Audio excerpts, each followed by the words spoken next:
So many great games came out in 2023, so many huge titles and massive games, from legacy titles like Zelda, Final Fantasy, to a plethora of indie games and new titles like Starfield and Lies of P, and new series like Alan Wake 2 and Spider-Man 2. So many games that due to time and finances, I just couldn't play them all. But in 2023, I played 34 games, up from 28 games last year, and it is time for my top 10 of 2023. What the fuck was that? That hit him in the head. Look, it's literally sticking out of his fucking head. It's the ghost train! It's the fucking ghost train! I finally fucking found it. All good. Let's go.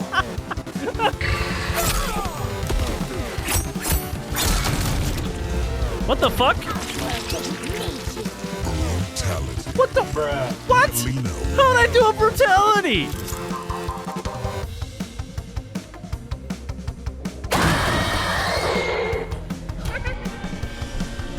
Whoa, mother. That's why we need a machine gun. Oh, you're not dead. You are now. Yeet.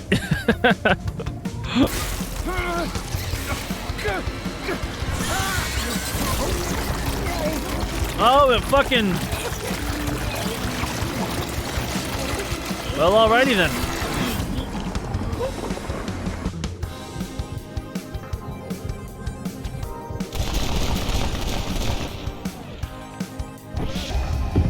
Yo! Yo! Am I going to... No. I'm not going to play as Venom, am I? What is going on, everyone? My name, of course, is DJCS, and welcome in and welcome to my top 10 of 2023. I played a variety of games, and many games have been on the top 10, and they were changed because something better came along, or I realized the game just wasn't as good as some of the other games to me. Some games moved up, some games moved down, and before we get into it, I just want to say if you're new here, please subscribe and hit that notification bell. And if you enjoyed this video, go ahead and drop a like. We would greatly appreciate that. To kick things off, I played a lot of indie horror games last year, so many that I could probably create a top 10 list of its own.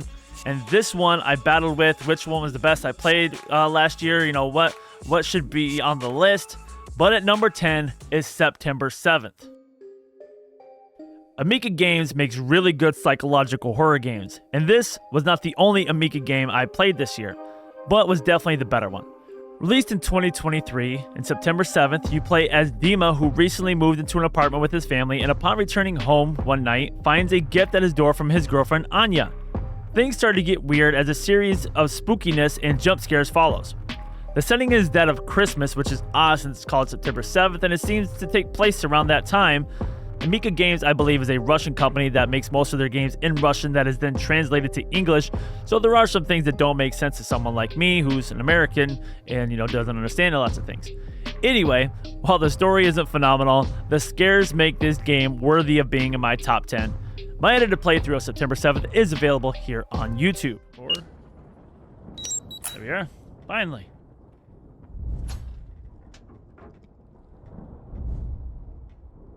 Oh my god.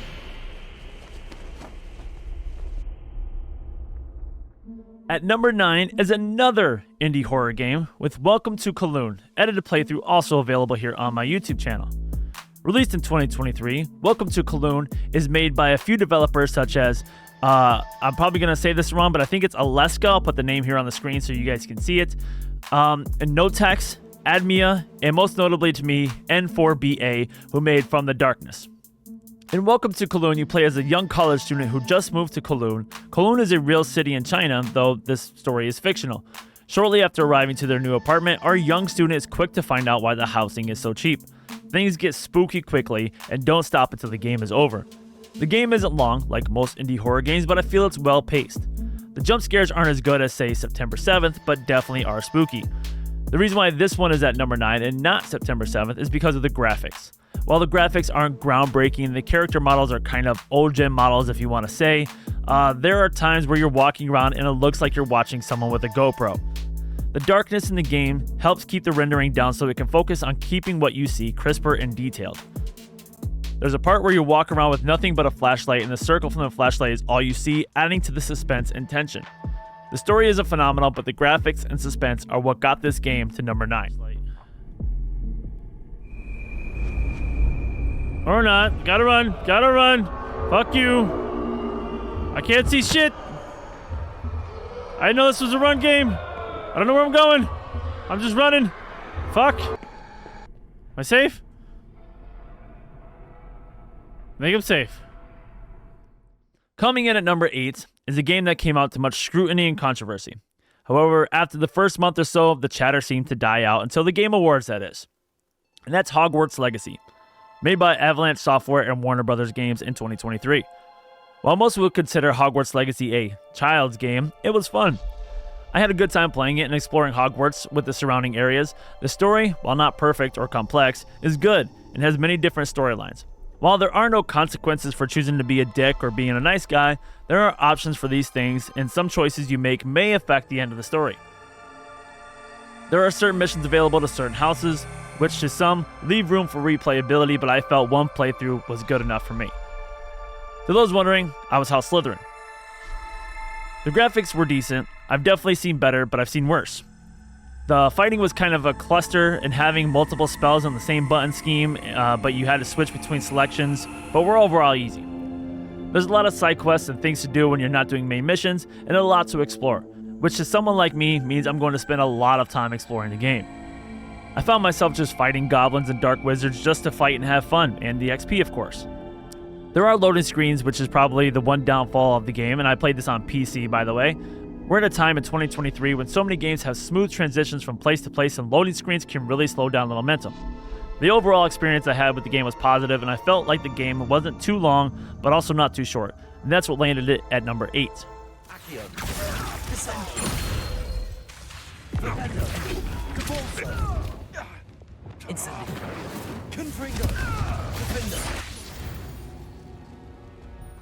With the Wolfka.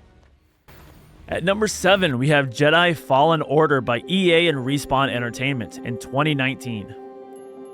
I got this game for free from PlayStation earlier in 2023, I believe it was, from one of their monthly games, and I figured I'd get around to it eventually. With Jedi Survivor coming out, I figured it was a good time to give it a shot.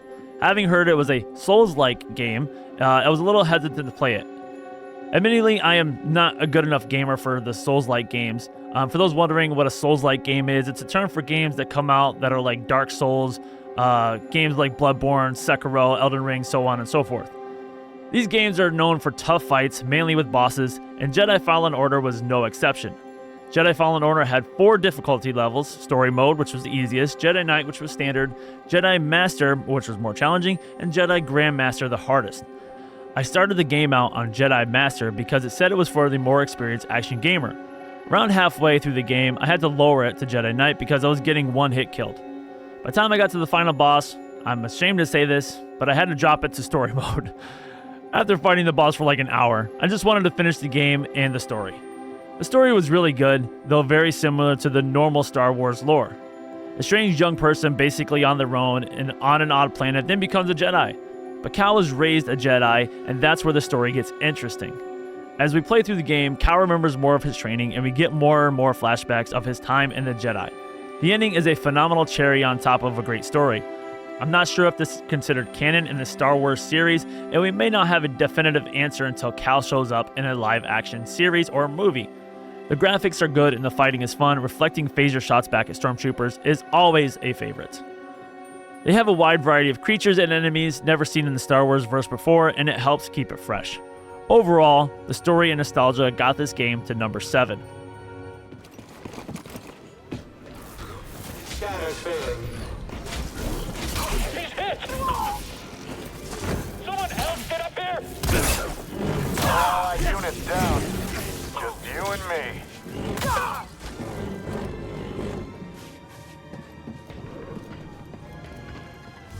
Alright, well, if you're not going to go any further than this, buddy. Can't just leave you. Can't just leave you behind. You can change back.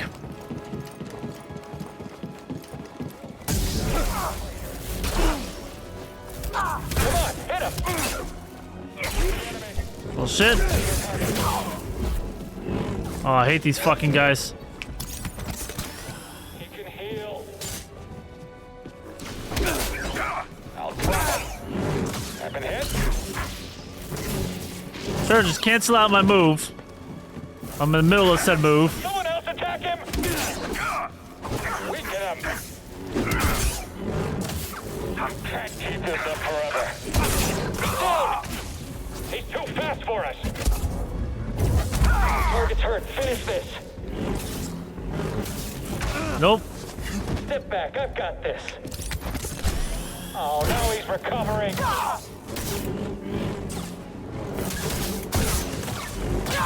You're done.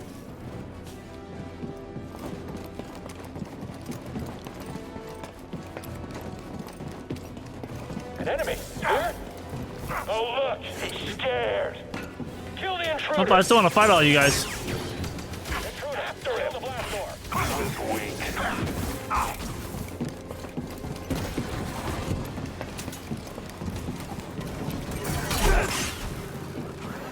Ow! He looks weak. Holy shit, they're all in here? That was a bad idea. You only delay your destruction.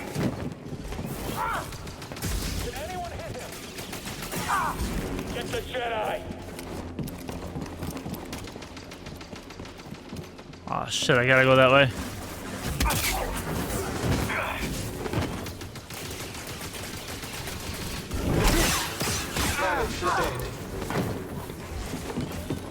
Target is blocking my attack. We'll end this quick. Dodging a little fast. Charge forward. Watch my back. Destroyed our droid. I've heard you. This guy needs to go.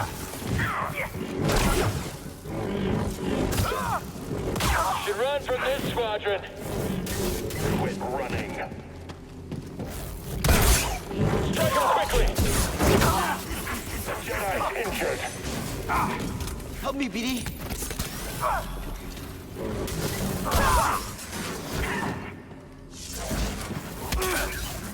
He's blocking. For the Empire. Seer, I've cleared out this area, but the Empire sealed me in. Any ideas? Cal. I'm not report done yet control. here, Cal. I've got a plan. Standing in one.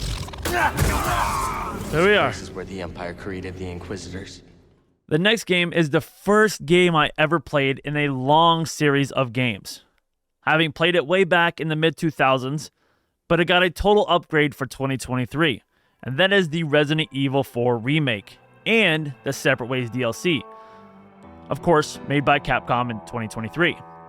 I struggled with this game as to if I really wanted to put it on here or not, being a remake and being a game I've played before, but the complete overhaul of this game for most of it is really, really good, and so I definitely think it earned a spot here on the top 10, as well as me playing the Separate Ways DLC for the first time, so it is kind of new. You play as Leon Kennedy, and you are sent to Spain to find the president's daughter who has been taken hostage. As soon as Leon arrives, he is quick to discover that this small village in Spain is not a day at bingo. You are thrown into the action quickly and meet all kinds of new enemies controlled by a parasite called Las Plagas, a new direction for the Resident Evil game, stepping away from the typical zombies, tyrants, and T-virus-infected creatures. Capcom is leading the way in remakes right now, and they killed it with this one after pissing so many fans off with the Resident Evil 3 remake where they cut out a lot of content. Resident Evil 4 does not remove anything that I remember anyway from the original, but adds new layers. The game didn't just have a fresh coat of paint put on it, they completely remade some areas from the ground up and made the scenery more dark and more gory in some areas to really give it a horror vibe. Though as I did progress through the game, I felt the earlier areas were given more attention than the ones towards the end, but there are plenty of new elements and features in the game, including stealth kills. Finally! I've been waiting for a Resident Evil to do stealth kills, and I hope they continue this in the future Resident Evil games. Ashley didn't seem as annoying this time around and actually seemed more helpful, though she did get captured a lot, like she did in the original. The story was overall the same, and for the first time player, I'd say it's enjoyable. For a lot of people I noticed, this was their first time playing Resident Evil 4, and a majority of them enjoyed it. I also played the Separate Ways DLC, as I mentioned, which offers a different perspective in the game. Play as Ada Wong running around the village at the same time Leon is. Ada has a soft spot for Leon, but also loves to screw him over. As we play through as Ada, we see how some things played out as we played as Leon, like I said, from a different perspective. We also get a little more info on Luis, an NPC character in the game. Overall, I thought this remake was fantastic. The graphics and new gameplay features were amazing, and the story brought back the nostalgia of the first time I played it, and that is what got it to number 6. Where is she?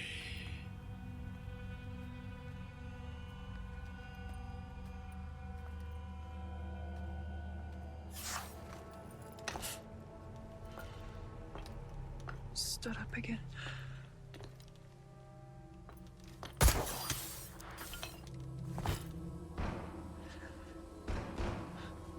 Sounds like he could use a little help.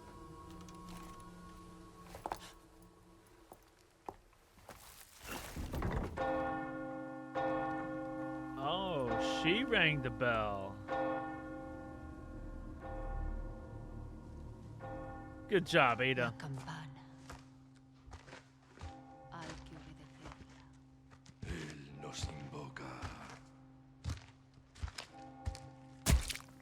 Where's everybody going?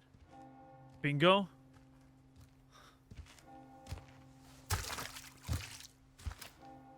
Tenemos que servir.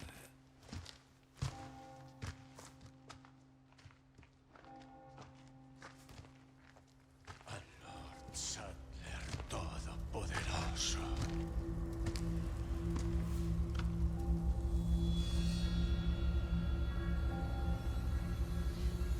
Don't worry, Leon. First time's free. Speaking of nostalgia, the next game is from a series I've been playing for almost 3 decades. A series that decided to return to the beginning and tell stories we've never seen play out and give a new direction to certain characters. At number 5 is Mortal Kombat 1, made by NetherRealm Studios and Warner Bros. Games in 2023. Playthrough available in its own playlist here on YouTube, separated by chapters. While many are critical of this game, I overly enjoyed it. I don't play a lot of fighting games anymore, so how this one stacks up against Street Fighter 6 or recently released Tekken 8, I don't know. I just know that I enjoyed it and thought the fighting was good. Maybe not as good as games of the past, but good. What really made me like this game was the story. I liked the fresh start to the original Mortal Kombat tournament, though they did kind of blow through it quickly. I did have my quarrels with some of the choices they made with the characters, which I won't say because they were spoilery, but overall I enjoyed most of the character development they gave us with new insights into Kenshi, Reptile, Baraka, Melina, and many more. Also enjoyed getting a chance to learn more about the 3D characters that I missed out on. The story, while it featured a lot of cutscenes, was really good, and I felt that it gave us a lot of info into how this new story arc is going to unfold. The graphics were really good, at least on everything but the Switch, and the new fatal blows are brutal and look phenomenal and could very well be finishers. Speaking of which, while finishers aren't featured in story mode, I did do some in the towers, and the finishers are mostly easy, at least, some of the ones that they tell you about. And I was able to do a brutality by just doing an uppercut towards the low end of their health bar, which is weird but also cool, that there are new tiers to the brutality levels. I heard that the new holiday-themed finishers are pretty pricey DLCs, which is not a good look, especially when so many companies are doing free DLCs of full-feature content like God of War. I never really dived into DLC content. I was mainly interested in the story mode, and that and the graphics got this game to number 5. Oh shit! Nudge!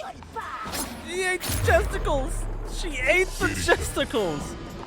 Do I have special moves finishers? Okay. Back, forward, back, square. Okay. Back, forward, back, square. Nudge!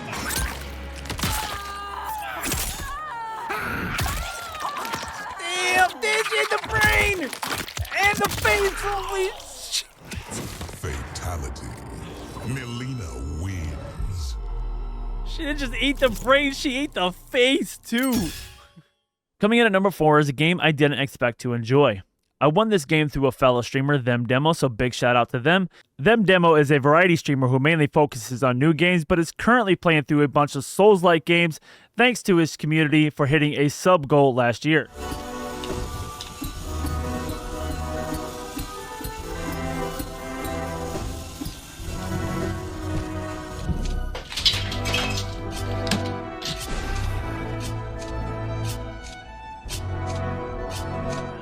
and the game is Alan Wake 2, made by Remedy Entertainment and Epic Games in 2023. Having played Alan Wake Remastered earlier in the year, which we'll talk about later, I wasn't overly enthused to play this game. In fact, if I had won it, I probably wouldn't have played it. I guess you can guess Alan Wake 1 is not in the top 10. But Alan Wake 2 feels completely different. Alan Wake 2 takes place 13 years after the events of Alan Wake 1. You start off by playing FBI agent Saga Anderson, who is tasked with looking into the recent murders in Bright Falls, but then she is thrown into the mysterious happenings that surround Bright Falls and Alan Wake. The story seems way more fleshed out than the first and is definitely a lot easier to follow. The graphics are really good and there are live action tie-ins that are done almost perfectly. There is a musical number in the game that plays out so well, definitely one of my favorite moments in the game. There are moments where I felt lost, like I didn't know what to do, where to look, where to go, but they were kind of few and far between. The game has a much darker tone than the first and really dives into the horror genre. I said it with the first, and I think more so with the second, that this story would make for a great sci-fi horror series somewhere. The acting, while not great at times, is phenomenal at others. The new features they brought to the game, like profiling potential suspects and piecing together the clues in Saga's mind space, added a new vibe to the game, one that pushed the story but can also slow the momentum of the game when you have to constantly go back to it and to progress the story. There are two stories being told, that of Saga Anderson and that of Alan Wake. You can play through one side the full way or switch to the other at any point you'd like. I chose to bounce back and forth, and I feel that made the ending a little better. One thing I didn't like about the game is they seem to have nerfed the flashlight big time. In the first game, if your batteries ran out, your flashlight still worked and it still affected the darkness creatures. In the second game, your flashlight still works, but it has no effect on the darkness creatures, and some of them take a lot more battery usage than they did in the first. Overall, the story, the horror elements, and the acting got this game to a surprising number 4. Show him the clicker.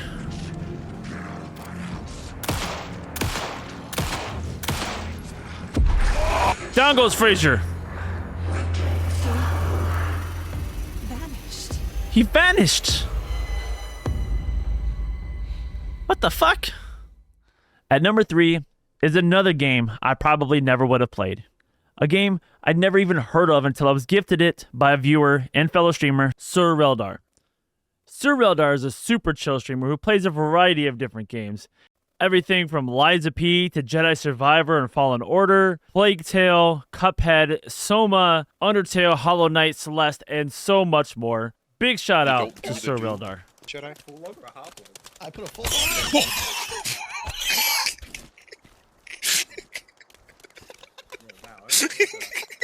And that is Kingdom Come Deliverance, made by Warhorse Studios in 2018. KCD takes place in the 15th century. You play as Henry, the son of a blacksmith, who lives a carefree life that most young people do, spends time with his friends, getting into trouble, drinking beer, flirting with women, and ignoring his duties. Till trouble comes calling to his village and everything and everyone he knew were killed and burned to the ground. After barely escaping on horseback, Henry makes it to the next town over and warns them of the oncoming onslaught. Henry is then set on getting revenge and thus the journey begins. Though, it's not that simple. KCD is an RPG in the truest form and is very skill-based. Henry is, for a lack of a better term, worthless. He can't fight, he can barely swing a sword, he can't use a bow and arrow, he can't even read. So you have to make him learn how to do these things. Even if you, the player, knows how to make him attack and block, Henry doesn't know how to do those things, or at least he doesn't have the skill high enough to do those things. As I found out quickly, you will get destroyed in any fights involving weapons. A fist fight, you have a chance. After struggling to get past an early mission, I was ready to call it quits and move on to a different game. But a chatter came in and helped me and told me to look into alchemy, making potions. Alchemy saved the game for me. Because Henry wasn't good at fighting, instead of acting like Leroy Jenkins, I had to be more like Batman and take the stealth approach.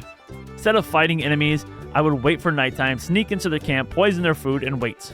Or usually advance the time in the game as I hid in a bush. That's not really like Batman, but nonetheless, you had to be smart. You had to think about different ways of doing things. This really made the game more enjoyable and helped me advance through the game until I mean Henry, was good enough to fight, which I ended up being like a 9 or 10 time reigning, defending, rat-tie tourney champion.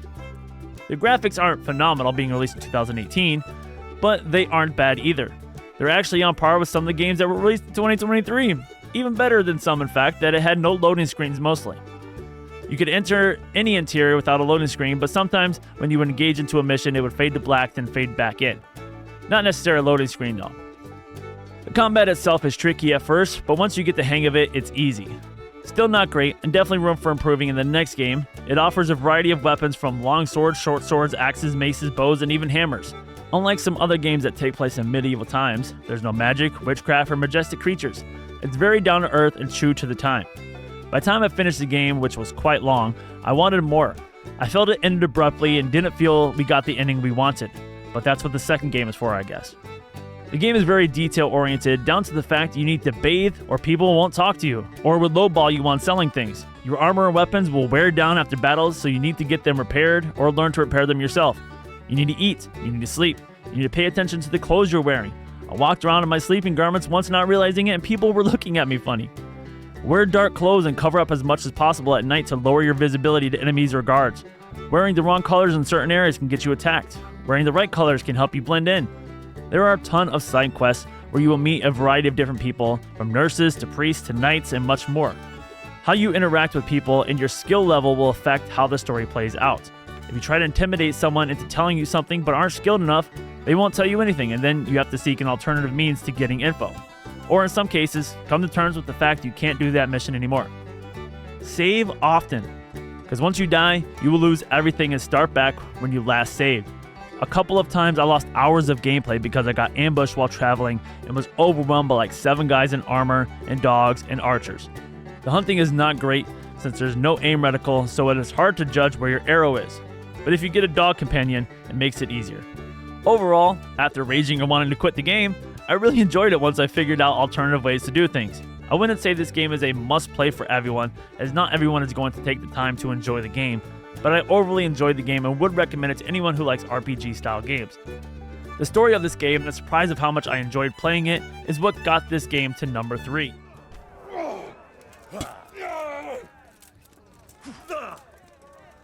I'm over here.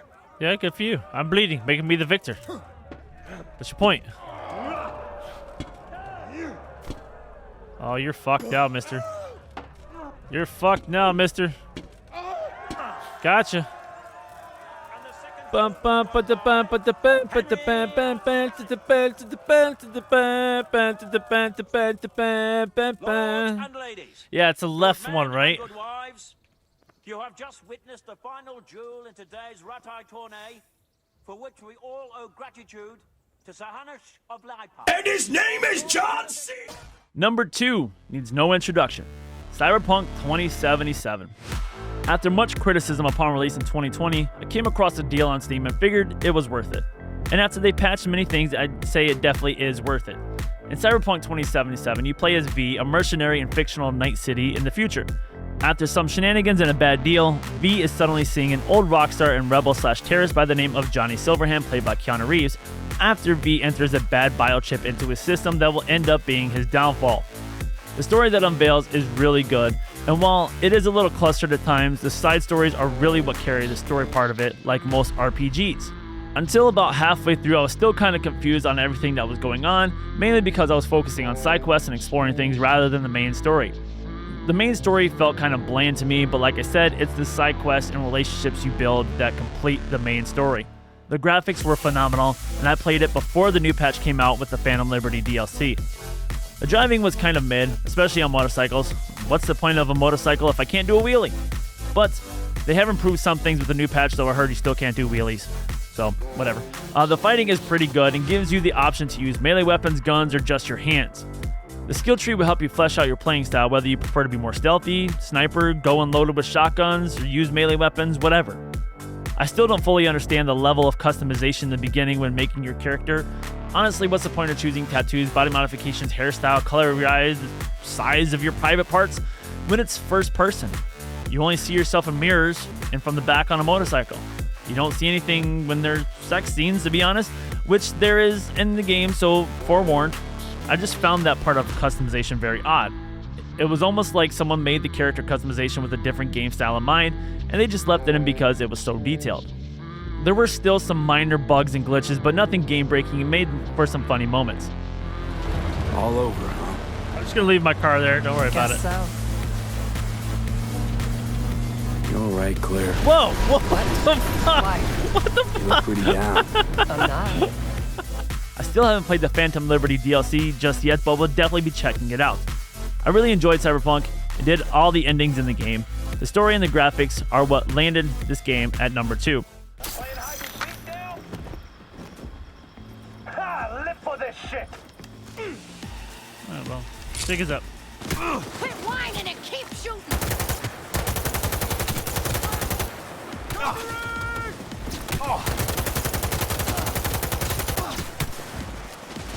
Got a preen!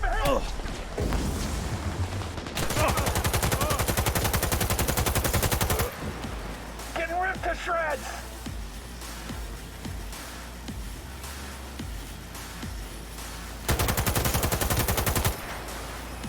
You fucking psycho, you killed him! That's the point.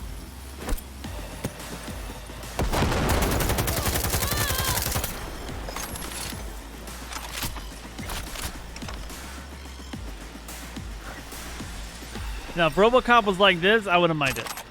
I think that RoboCop would be pretty badass if it was like this. This is first person. Just going in, throwing grenades and shit. Before we get to number 1, let's look at the games that didn't make the list. We won't dive too deep into the games, but give a brief rundown. And so no one wonders, we'll start with Starfield. Made by Bethesda in 2023, I went into Starfield hopeful. All the hype surrounding Microsoft buying Bethesda and all the Xbox stands who were making it sound like the biggest deal ever, I was looking forward to playing Starfield, my first Bethesda game of this style. Needless to say, I wasn't blown away by Starfield. One of the biggest criticisms I have of the game is the constant loading screens and need to go into the game menu. It really slows down a game when you start a mission, you go to your ship, there's a loading screen to get into your ship. You sit in the pilot seat, you take off, cutscene, loading screen. Then you're in space. Now you go into your game menu to go to the planets to find out where you're going to fast travel there because it's impossible to fly there within, I don't know, a full real day. So you find the planet, you fast travel there, cutscene, loading screen. Now you're outside the planet, back into the game menu, to the planets, select a place to land, cutscene, loading screen, exit the ship, loading screen. And people will say that the game has 1,000 planets and 95% of them were empty. Just random aliens, plants, caves, and facilities. Occasionally you'll run into some random enemies like the pirates or the Crimson Fleet and have a shootout or a dogfight in space, but it's few and far between in the main story, which may be why I didn't enjoy it as much. I didn't dive into all the side quests and mostly focused on the main missions with the exception of the Crimson Fleet side quest, which was fun. I just felt the story overall was bland and I just couldn't get into it. Not every game is meant for everyone. If this wasn't on Game Pass, I probably wouldn't have played it. The Quarry, released in 2022 by Supermassive Games and 2K. I originally wanted to play this back in 2022, but after seeing a little bit of it, I figured I'd wait till the price was cheaper. The game is fun, but much like other games by Supermassive, it is very cutscene heavy, and The Quarry just reminded me too much of Until Dawn. Overall, it was a fun game to play. The acting wasn't great at times, but when dealing with teenage movies, shows, or whatever, the acting isn't always good.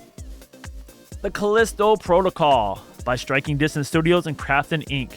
I also wanted to play this in 2022 after seeing it and was told it was made by the same person who made the original Dead Space, but when it released, reviews came out and I figured I'd hold off until it was cheaper.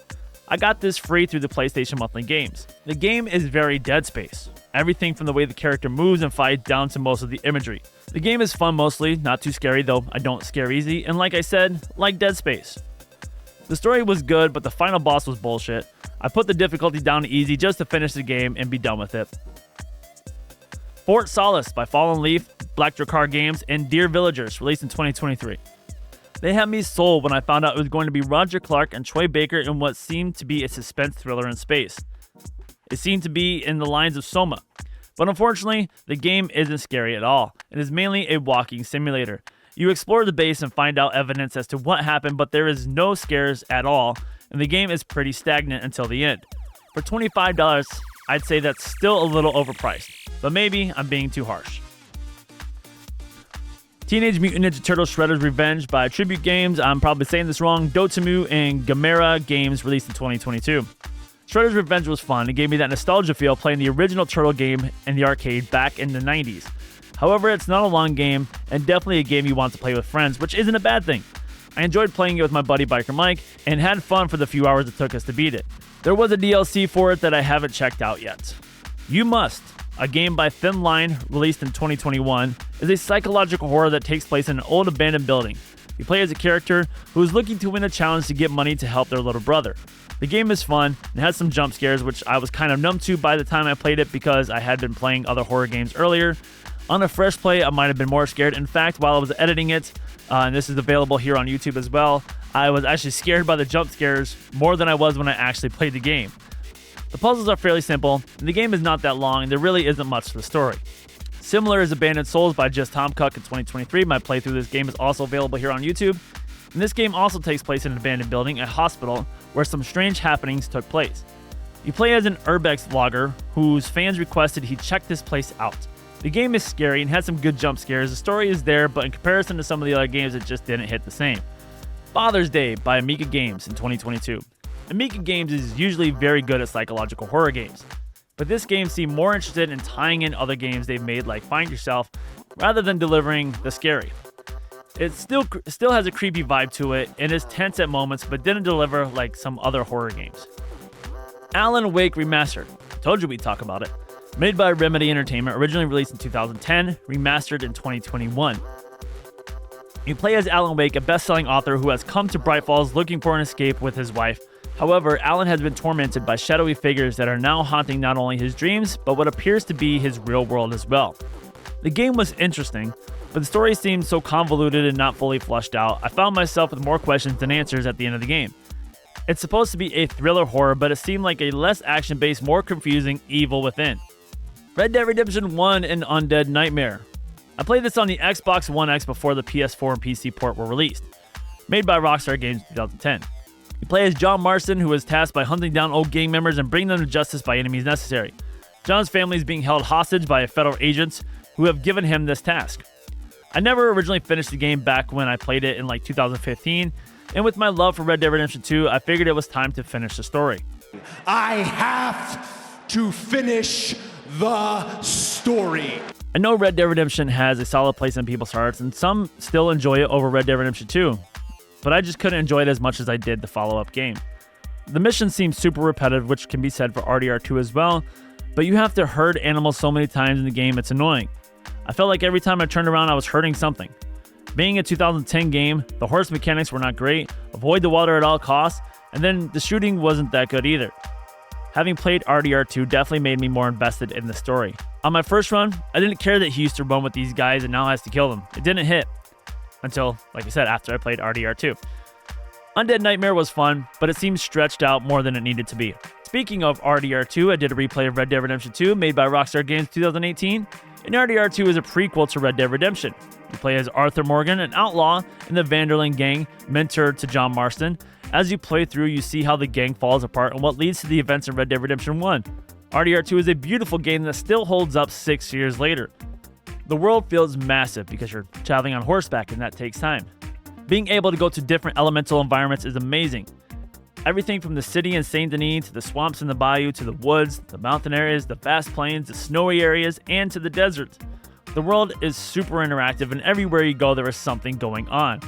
My first playthrough was high honor, so this time I focused on low honor, which isn't easy when Arthur is such a great character.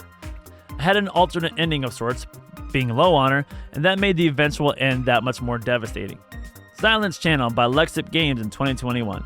You play as John Martin, a professional journalist who is looking into a certain cottage that people mysteriously disappear in and are never seen again.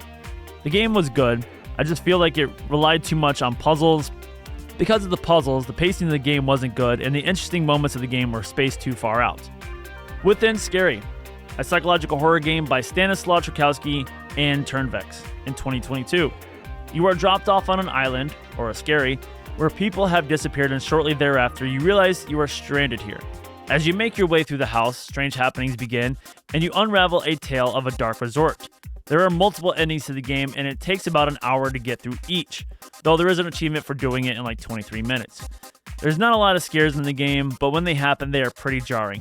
Not as good as some of the others though. The game was fun, and like I said, I checked out multiple endings, but the story kinda lacks and the scares are too far between. My playthrough of this game available on YouTube. Decadence is an itch.io game by iStart Digital in 2023, tagged as a PT-style horror game. I'd honestly say it's not even close.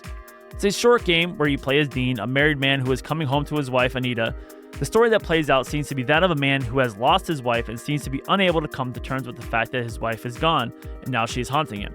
Not really sure how the wife died, as it's never really said in the game, if there was ever even a wife at all. The story is interesting, there just aren't any particular scary moments, and it's pretty short. My playthrough of this is also available here on YouTube. God of War Ragnarok Valhalla. My top game of 2022, God of War Ragnarok by Santa Monica Studios and Sony, had a free DLC drop in December. Continuing after the events of Ragnarok, we find Kratos, who was sent a message to enter the gates of Valhalla. After heeding the warnings from Freya and Valkyrie Sigrun, Kratos and Mimir enter Valhalla and face challenges ahead of them. Valhalla is a roguelike game, meaning that when you die, you start all over. Valhalla is a little more forgiving though, as when you complete a level, if you die on the next level, you don't start all the way back at the beginning of the first level. You just start at the beginning of the level you're on. The graphics and action are the same as Ragnarok, as it is just a DLC. The story that plays out is the most interesting part and what will get players to continue to push through to get to the end. But after 5 hours, I had only gone through the second level, and for the sake of beating it, I put it on easy for the next 3. The boss you fight is probably one of the toughest in the game, more so than any Berserker or Valkyrie. The story was good, but there really wasn't that much to it until the end, and for those who weren't willing to drop the difficulty, won't have the ability to see it play out without spending hours and hours to complete it. Sons of the Forest by Night Games and New Night, released in 2023, is a survival horror game, a follow-up to The Forest released in 2018. You are tasked with finding a missing billionaire when your helicopter crashes onto an island filled with ferocious cannibals. The game is fun, and I probably would enjoy it better if I really dived into the game. I only played it for about 5 hours with fellow streamer Little Miss PG, who gifted me the game, so big shout out to Little Miss PG. Little Miss PG is an amazing streamer with the best accent on Twitch, straight out of Tennessee. She plays a variety of different games, everything from Marbles on Stream to Sons of the Forest to SnowRunner and many, many others. Definitely go check her out. Go drop her a follow. Like I said, one of the best accents you will hear on Twitch. Thank you so much, Miss PG, for gifting me this game. You stay over there. Your Molotov bullshit. I just be throwing bottles. I don't know how to light the motherfucker yet. Oh wait, like this. Just right click it, I think. How did I do that? Oh my god. I went to jump back and I did hear that this game is going to have a full release here soon. I guess it's been in beta form the entire time. So maybe this game will end up on my best games of 2024. Another game I enjoyed but didn't play much of is Inside the Labs, an indie game made by, I'm probably going to say this wrong, but Krasiba Games in 2023. It is a survival horror game similar to games like Phasmophobia, except you're investigating mutants, not ghosts or demons. I played this for a little bit with my buddy and fellow streamer GothDamnJ and had fun. But I feel like most games like these have a time limit to them. You play them for some time, but eventually they will get stale. Playing the same board, same level, same monster with some variety, but not a lot, doesn't give a game longevity. Much like games like Friday the 13th, the Ghostbusters game, Phasmophobia, Dead by Daylight, etc. Games that you have fun playing with your friends, but unless the game comes up with new game modes, you find yourself not wanting to play it solo or at all sometimes. I, of course, also played games like GTA Online with the Chop Shop DLC and San Andreas Mercenaries DLC. Played Marbles on Stream, which has become a chat favorite and a good way for me to get my workouts in. I started playing a game called Wild River Run, released by Elixir Games in 2023, which is a chat interactive game where viewers can play along. I was fortunate enough to be given beta access to the game before its full release in December, thanks to creator and half of the father-son streaming duo, Two Frothy Beards, who made Elixir Games. The Two Frothy Beards are father-son duo streamers who play a variety of different games. They started out playing games like Marbles on Stream, and then Chad, the father, one day decided that he wanted to make his own game. Thus, Elixir Games and Wild River Run was born. And a big shout out to Chad for gifting me this game and giving me early access to it. I appreciate it very much. That did not work. Sam says, dude, I was just dropping before my ass got bleached. Beached. Beached. Beached.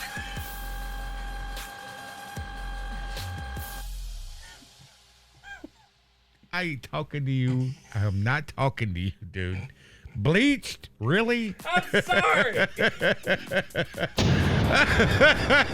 Oh, no. The game is fun and gives chat something to do, much like other games similar, but is more chat interactive and streamer interactive than a game like Marbles.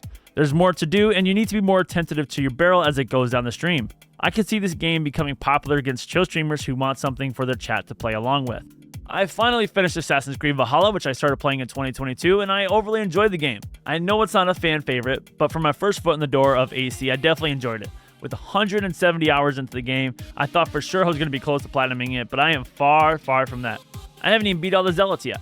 Marvel's Spider-Man Remastered and Miles Morales. I replayed these games to prepare for Spider-Man 2 and to play them for the first time on the PS5. Miles Morales still has some bugs, but overall I enjoyed replaying both these games and platinumed them both. And with all that said, my number one game in 2023 at this point should be no secret, Marvel's Spider-Man 2 by Insomniac Games and Sony, released in 2023. In Spider-Man 2, you pick up months after the events of Miles Morales. Pete is struggling to keep Aunt May's house, Miles is struggling to get into college, and Mary Jane is struggling with J. Jonah Jameson. It doesn't take too long before our heroes are thrown into a massive fight, but after they are warned that there is someone coming for them, and that someone is Kraven the Hunter. Kraven's goons have taken over New York City and are hunting down everyone, even breaking people out of prison just to hunt them. On top of this, Harry is back in town and he's got a secret as well. The story of this game is amazing, and while it's not comic book accurate, nothing is nowadays anyway, I feel like they delivered on everything I wanted and so much more. The hits just kept coming. Every time I thought, okay, that's it, that's gotta be all. Nope, here's another big surprise or tease or Easter egg. The game definitely had fan service, and I don't mind it.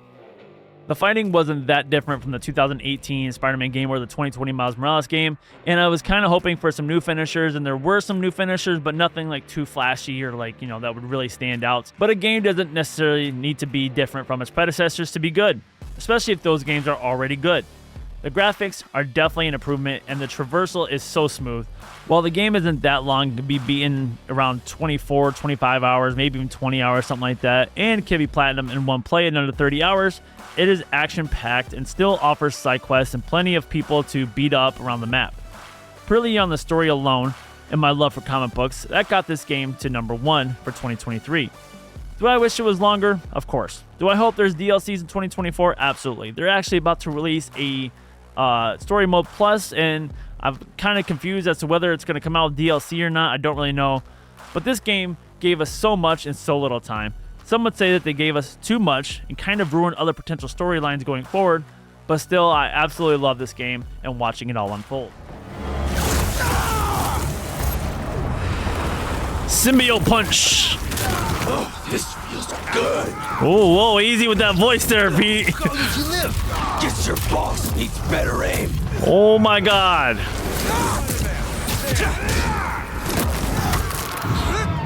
I didn't even feel that, bitch. Oh my god, this is awesome. You are just what Kraven has been searching for. And I feel sorry for him. Why isn't it punching? It's cheesy.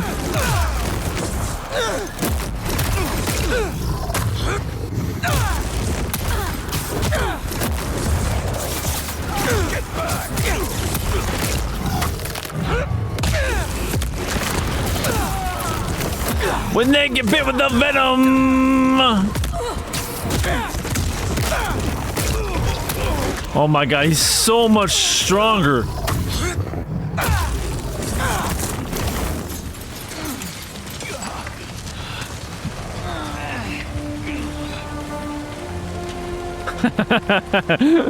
You pay X amount or get infected with an alien life form. There you go.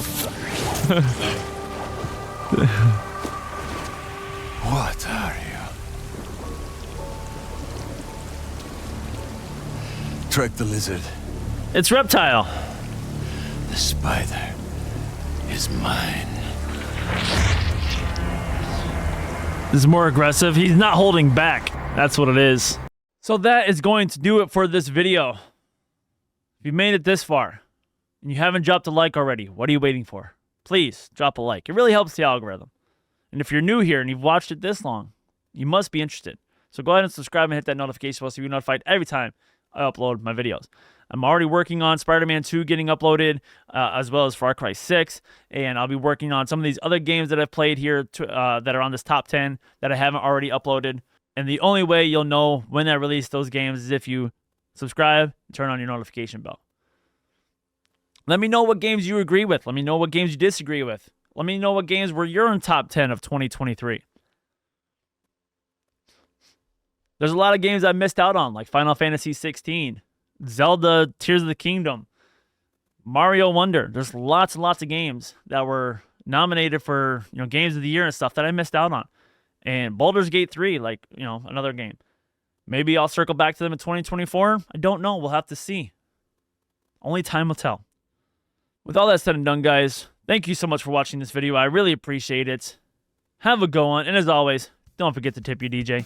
Later, dudes.